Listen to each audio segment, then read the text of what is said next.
You ask Tiger to solve. This deals with linear equations with one unknown. The final result is Q equals 750. Let's solve it step by step.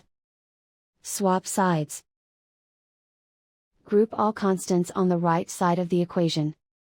Subtract 360 from both sides. Group like terms. Simplify the arithmetic.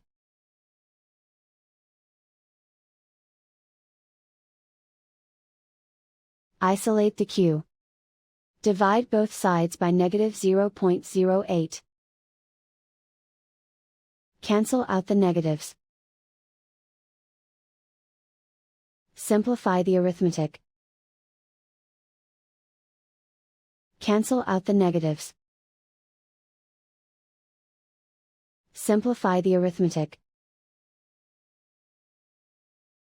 And so the final result is Q equals 750.